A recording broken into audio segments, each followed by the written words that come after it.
नमस्कार, स्वागत है आपका। मैं हूं आपके साथ सुमित शर्मा। आगर मालवा से बड़ी खबर है, जहां भोज का खाना खाने के बाद 180 लोग बीमार हो गए हैं।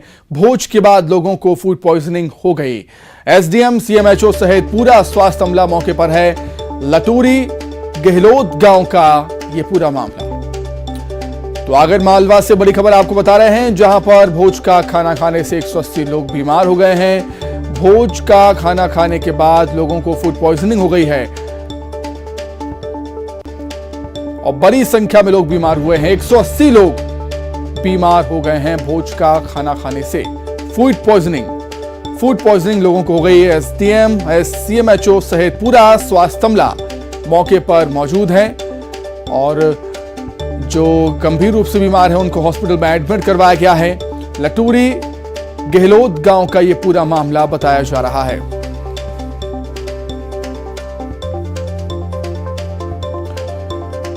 आगर मालवा से बड़ी खबर, जहां भोज का खाना खाने से 180 लोग बीमार हो गए। 180 लोगों को फूड पॉइजनिंग हो गई है। डॉक्टर्स पहुंचे हुए हैं। एसडीएम, सीएमएचओ सहित पूरा स्वास्थ्य अमला मौके पर।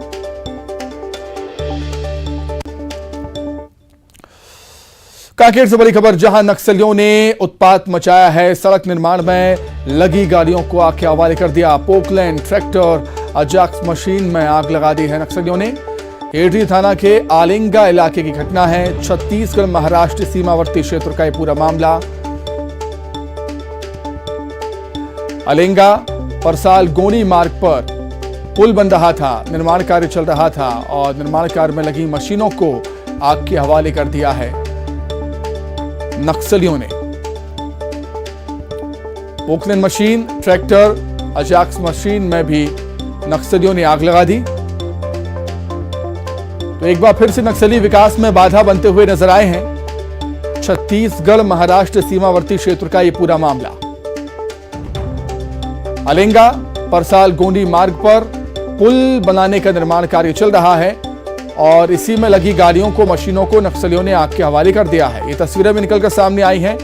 आप देख सकते हैं किस तरीके से मशीनें जलकर खाक हुई।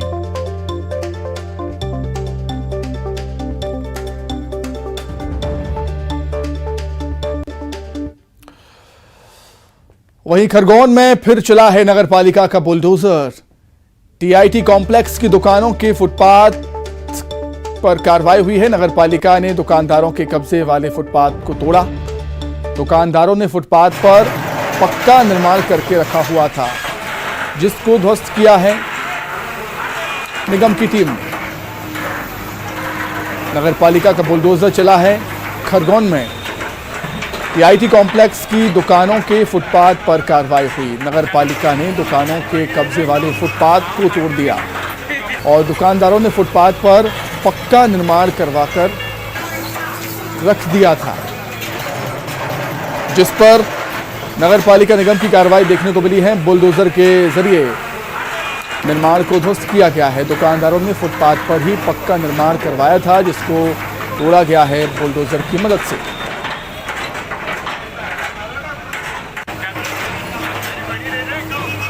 नोटिस दिया गया, नोटिस का कोई जवाब नहीं देने पर कार्रवाई। रायपुर से बड़ी खबर है, जहां कर्मचारी अधिकारी फेडरेशन का प्रदर्शन शुरू हुआ है। इंद्रावती भवन में कर्मचारी अधिकारी प्रदर्शन कर रहे हैं। 14 सूत्री मांगों को लेकर कर्मचारियों ने हल्ला बोला है। राज्य भर में कर्मचारी अधिकारी प्रदर्शन पर हैं। तो रायपुर से बड़ी खबर, जहां कर्मचारी अधिकारियों का प्रदर्शन जारी है। कर्मचारी अधिकारी फेडरेशन प्रदर्शन पर हैं, सड़कों पर उतर आए हैं। इंद्रावती भवन में कर्मचारी अधिकारियों ने प्रदर्शन किया है। अपनी 14 सूत्री मांगों को लेकर हल्ला बोला है और प्रदेश भर में कर्मचारी अधिकारी प्रदर्शन कर रहे हैं इस समय।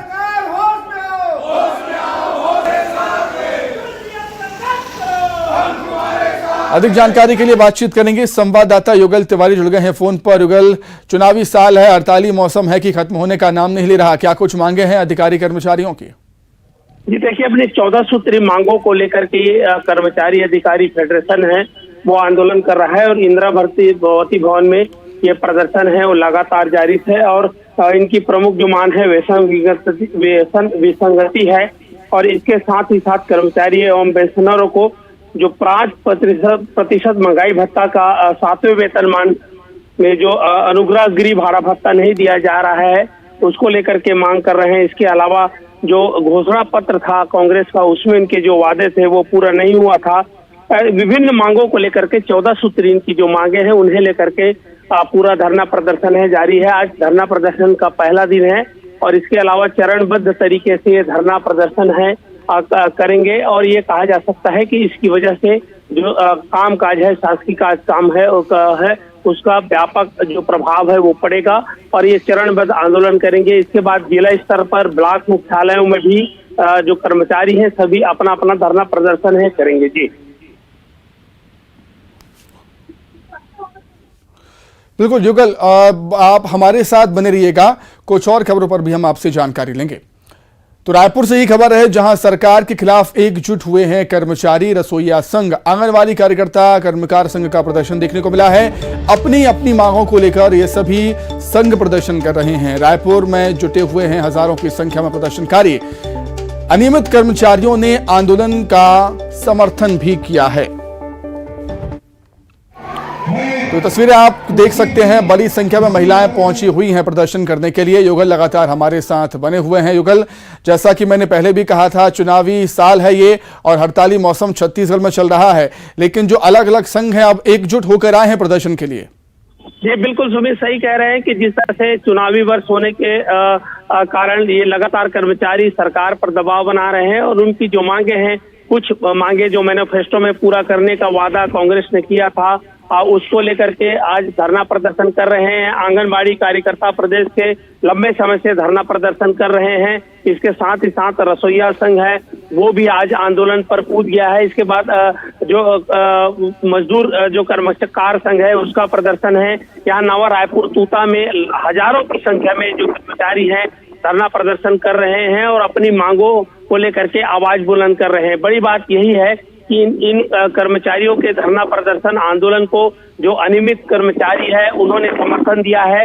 हजारों की संख्या में अनियमित कर्मचारी है और ऐसे में समर्थन में आ जाने की वजह से हो सकता है कि आने वाले समय में चुनाव के वक्त जो सरकार की मुश्किलें हैं वो बड़ी हो जाए, बढ़ सकती है। तो ये कहा जा सकता है कि आंदोलनरत कर्मचारी अपनी मांगों को लेकर के सब संघ की अलग अलग मांगे हैं और उन्हें लेकर के लगातार धरना प्रदर्शन है और जारी बड़ी संख्या में पुलिस बल यहाँ पर तैनात किया गया है और यहाँ हजारों की संख्या में जो महिलाएं हैं, जो मजदूर वर्ग के जो लोग हैं, इसके अलावा कर्मचारी संघ है, सभी उपस्थित है और धरना प्रदर्शन जारी है। जी ठीक है गल, बहुत शुक्रिया आपका जुड़ने के लिए, तमाम बातचीत के लिए आपका बहुत धन्यवाद।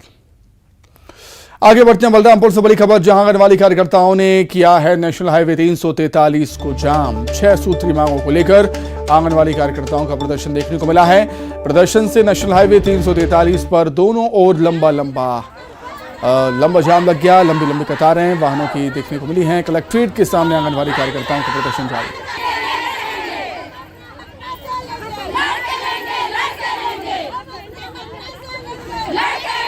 बलरामपुर में भी आंगनवाड़ी कार्यकर्ता प्रदर्शन कर रही हैं अपनी 6 सूत्री मांगों को लेकर।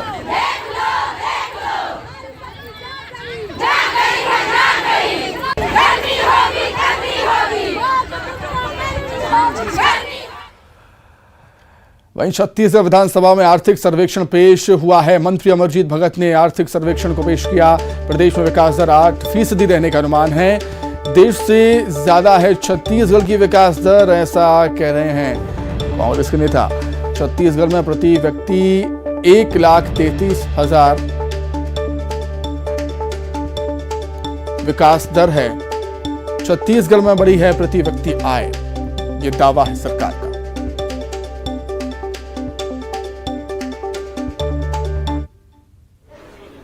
आर्थिक सर्वेक्षण रिपोर्ट 2022-23 जारी किया गया। आर्थिक सर्वेक्षण 2021-22 के प्रमुख बिंदु सकल घरेलू उत्पाद, GSDP, gross state domestic product के वर्ष 2020-21 का त्वरित एवं 2021-22 का अग्रिम विधानसभा बजट सत्र में छत्तीसगढ़ राज्य का आर्थिक सर्वेक्षण वर्ष 2021-22 पटल पर प्रस्तुत किया गया।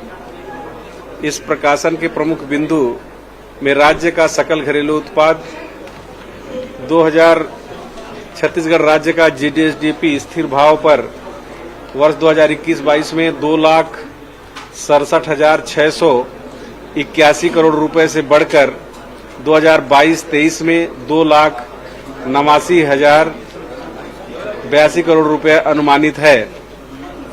इस वर्ष विकास दर 8% होना अनुमानित है।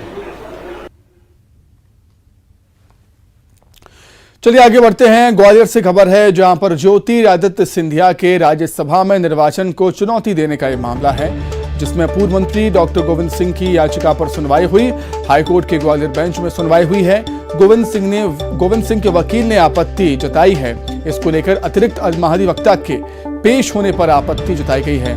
उनका कहना है अतिरिक्त महाधिवक्ता इलेक्शन पिटीशन में पेश नहीं हो सकते हैं। अंकुर मोदी सिंधिया परिवार के वकील हैं। अतिरिक्त महाधिवक्ता से 17 मार्च को जवाब मांगा गया। ज्योतिरादित्य सिंधिया पर इलेक्शन पिटीशन में आरोप है। सिंधिया ने अपने नॉमिनेशन में छुपाए हैं दर्ज मामले। वहीं 2018 में भोपाल के श्यामला हिल्स थाने में एफआईआर दर्ज हुई थी। कमलनाथ दिग्विजय सिंह ने ज्योतिरादित्य सिंधिया के खिलाफ एफआईआर दर्ज हुई थी। हम कोर्ट में अपीयर हुए तो कोर्ट में हमने ये बताया कि क्योंकि इनके डबल एजी अपीयर हो रहे हैं इनके सिंधिया जी के पक्ष से, जो कि नहीं अपीयर हो सकते एज पर लॉ। तो हमने ये चीज़ कोर्ट को बताया, लॉ पढ़ाया कोर्ट को, तो कोर्ट ने भी कहा कि हाँ ठीक है, बात तो सही है। तो डबल एजी से पूछा कि भाई आपका क्या स्टैंड है, आप किस बेसिस पे अपीयर हो रहे हैं, आप तो अपीयर हो नहीं सकते। तो डबल एजी ने कहा कि हमको टाइम चाहिए। तो 17 तारीख लगी है, 17 मार्च, जिसमें डबल एजी अपना रिप्लाई फाइल करेंगे और बताएंगे कोर्ट को कि वो क्यों अपीयर हो रहे हैं और कैसे अपीयर हो रहे हैं।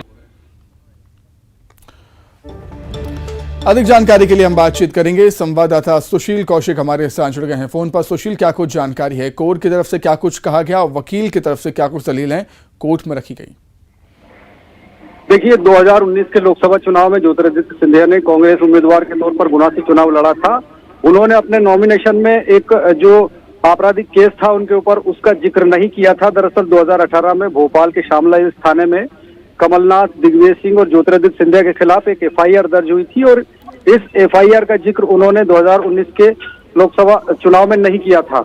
और इसी बात को लेकर पूर्व जो मंत्री है, नेता प्रतिपक्ष डॉक्टर गोविंद सिंह, उन्होंने एक याचिका दायर की थी हाई कोर्ट में और उसमें सिंधिया का जो ये नामांकन था, इसके खिलाफ याचिका इनकी थी। इसी मामले में सुनवाई हुई।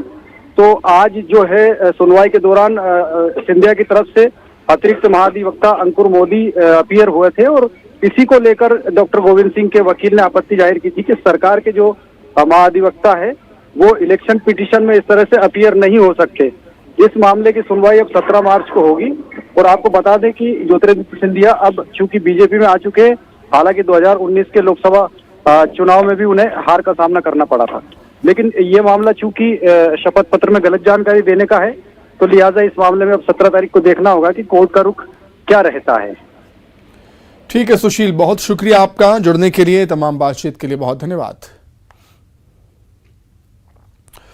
बागेश्वर धाम के प्रमुख पंडित धीरेन्द्र शास्त्री ने टीकमगढ़ में बड़ा बयान दिया। उन्होंने कहा कि हिंदू राष्ट्र की कल्पना में भारत का मुसलमान जहां है वहीं रहेगा और किसी को भारत छोड़ने की जरूरत नहीं है। इसके साथ ही उन्होंने कहा कि जैसे मुस्लिम राष्ट्र पाकिस्तान में हिंदू रहते हैं, वैसे ही भारत में मुसलमान भी रहेंगे और अगर किसी को दिक्कत है तो उसका पासपोर्ट जरूर बनवा देंगे। की कल्पना में भारत का मुसलमान जहां अब है वहीं रहेगा। भारत हिंदू राष्ट्र की कल्पना में जिस प्रकार पाकिस्तान में हिंदू रहते हैं, उसी प्रकार भारत में मुसलमान भी रहेंगे। हमारे भारत हिंदू राष्ट्र की कल्पना में किसी भी पंथ को भारत छोड़ने की आवश्यकता नहीं है। हिंदू राष्ट्र का मतलब कोई एक मजहब की बात, किसी एक धर्म की बात होती नहीं। हिंदू राष्ट्र मतलब सनातन, सनातन मतलब सबका धर्म। मुसलमान और जो यहाँ के हैं और आप हैं, आपके माध्यम से अगर हमारी बात पहुंचे तो आप ये अपनी कमेटी को ये बता दीजिएगा कि हिंदू राष्ट्र का मतलब राजनीतिक रोटियां सेक कर कोई हमारे और तुम्हारे बीच में दरार भर दे तो उसको नहीं हम कह सकते हैं। लेकिन हमारे हिंदू राष्ट्र की कल्पना बहुत स्पष्ट है, जिसमें किसी भी धर्म को भारत छोड़ने की आवश्यकता नहीं है, ना हम छोड़ने देंगे। हाँ, किसी को दिक्कत है तो पासपोर्ट दिलवा देंगे। टीकमगढ़ में बागेश्वर धाम के प्रमुख पंडित धीरेन्द्र शास्त्री के इस बयान का कार्यक्रम में पहुंचे मुस्लिम वर्ग के लोगों के साथ ही अन्य वर्गों के लोगों ने स्वागत किया है। लोगों ने कहा है कि भारत हिंदू राष्ट्र बने, इसके लिए किसी को कोई दिक्कत नहीं है, बस मुस्लिम सुरक्षित होने चाहिए। बताया कि मुस्लिम समाज का वही स्थान रहेगा जहां पे अभी है। मुस्लिम समाज को किसी तरीके से कोई रोक टोक, किसी तरीके से कोई दिक्कत आगे नहीं होगी। बस मैंने कहा अगर ये सब है तो हम हिंदू राष्ट्र से कहीं कोई दिक्कत है नहीं। अगर ये सब दिक्कत नहीं है तो हमें हिंदू राष्ट्र से क्या दिक्कत होना चाहिए। हमने कहा हमें कोई दिक्कत नहीं है हिंदू राष्ट्र से, बनाइए आप। जब हिंदू राष्ट्र होगा तो ये भी संविधान में निहित होगा, इसकी भी घोषणा होगी और उसमें सभी लोगों को, जैसा कि अभी है कि सभी लोगों को उसमें रहने, जीने, खाने, कमाने, बोलने, अभिव्यक्ति सारी स्वतंत्रता है। केवल हिंदू राष्ट्र हो जाएगा तो उसमें भी ये सारी व्यवस्थाएं हैं, जैसा महाराज जी की भी अपेक्षा है, जैसे हमारे मुस्लिम भाइयों की। सभी को समानता का अधिकार, तो इसमें चाहे वो मुस्लिम हो, सिख हो, उसमें जैसे उन्होंने कहा कि पाकिस्तान मुस्लिम राष्ट्र है लेकिन वहाँ हिंदू रहते हैं, लेकिन उनके साथ कोई उनके खिलाफ कुछ होता है तो महासंस्था है, उनके खिलाफ कार्रवाइयाँ होती हैं। तो हर देश में हर धर्म के लोग रहते हैं, ऑस्ट्रेलिया हो, अमेरिका हो, सब में सब धर्म के लोग रहते हैं, इसमें किसी को कोई दिक्कत नहीं। समझ में आनी चाहिए। हिंदू राष्ट्र का मतलब ये नहीं कि वहाँ केवल हिंदुओं का आधिपत्य हो और हिंदू ही वहाँ पर राज करे, ऐसा नहीं होना चाहिए, या ऐसी कोई मन में धारणा नहीं होनी चाहिए। हिंदू राष्ट्र का मतलब है सर्वे भवन्तु।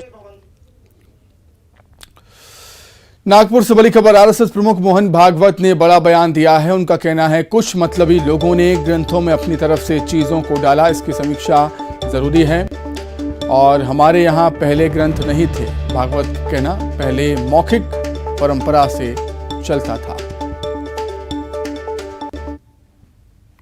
इस तो हमारा है, ये चॉइस सिखाने वाला धर्म है, संतुलन देने वाला धर्म है।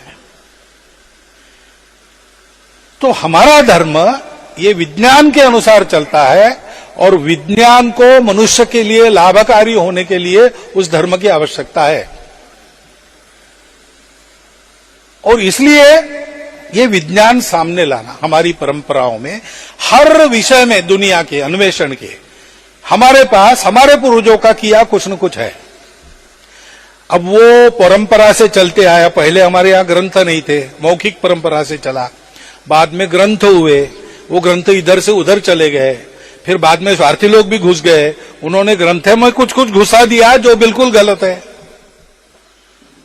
तो उन ग्रंथों की, उस परंपरा के ज्ञान की फिर एक बार समीक्षा आवश्यक है। समीक्षा के बाद जो इस कसौटी पर टिकेगा कि वो विज्ञान है और धर्म है, दोनों, वो विज्ञान है और लाभकारक ज्ञान है, उससे मनुष्य जाति का लाभ हो सकता है। उसके लिए आवश्यक एक अनुशासन है, उस अनुशासन। इंदौर के होलकर स्टेडियम में तीसरे टेस्ट मैच में ऑस्ट्रेलिया ने भारत को 9 विकेट से करारी मात दी और इसी के साथ ही ऑस्ट्रेलिया ने सीरीज में 2-1 से वापसी कर ली है। मैच हारने के साथ ही अब भारत के WTC के फाइनल का इंतजार और भी बढ़ गया है।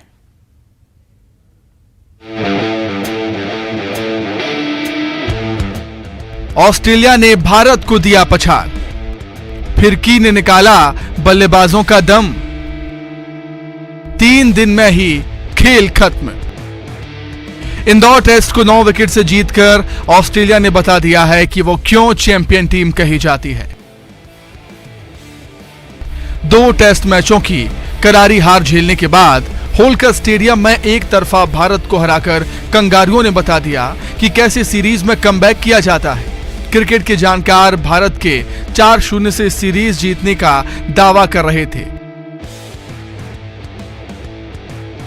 लेकिन इंदौर में जीतकर ऑस्ट्रेलियाई टीम ने बता दिया है कि वो इतनी आसानी से हार मानने वालों में से नहीं है, चाहे परिस्थितियां कैसे भी क्यों ना हो। इंदौर टेस्ट में भारत ने ऑस्ट्रेलिया को 76 रन का टारगेट दिया था, जिसे ऑस्ट्रेलिया ने खेल शुरू होने के 76 मिनट में ही हासिल कर लिया। ऑस्ट्रेलिया की तरफ से दूसरी पारी में ट्रेविस हेड ने 49 रन की पारी खेली। इस जीत से कंगारू टीम ने 4 मुकाबले की सीरीज में 2-1 की वापसी कर ली है। टेस्ट मैच की शुरुआत की बात करें तो इंदौर टेस्ट का पहला दिन कंगारुओं के नाम रहा। इस दिन भारतीय टीम पहली पारी में 109 रन पर सिमट गई। फिर ऑस्ट्रेलिया ने पहली पारी में 197 रन बनाए और 88 रनों की बढ़त ली। ऑस्ट्रेलिया की पहली पारी में रविंद्र जडेजा ने 4, अश्विन और उमेश यादव ने 3-3 विकेट लिए। दूसरे दिन भारत की दूसरी पारी 163 रनों पर सिमट गई। भारत की तरफ से चेतेश्वर पुजारा ने सबसे ज्यादा 59 रन बनाए, वहीं श्रेयस अय्यर 26, रविचंद्रन अश्विन 16, विराट कोहली 13 रन और रोहित शर्मा 12 रन ही बना सके। ऑस्ट्रेलिया से नाथन लायन ने सबसे ज्यादा 8 विकेट लिए और भारतीय बल्लेबाजी की कमर तोड़कर रख दी।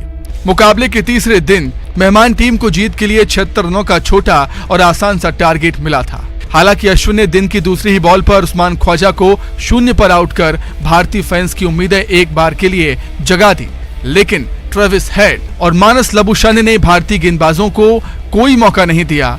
दोनों ने 78 रनों की नाबाद साझेदारी कर ऑस्ट्रेलिया को आसान जीत दिला दी।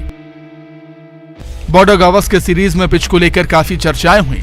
दिल्ली और नागपुर में खेले गए टेस्ट मैच भी 3 दिन में ही खत्म हो गए थे और इंदौर टेस्ट भी 3 दिन के पहले सेशन में ही खत्म हो गया।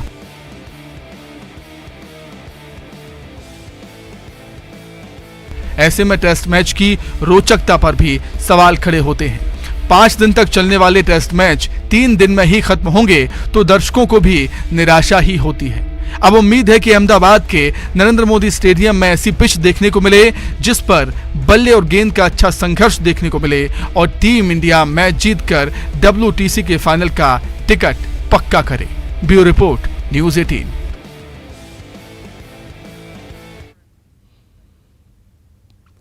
तो इसी के साथ ही फिलहाल इस बुलेटिन में इतना ही। खबरें लगातार जारी हैं।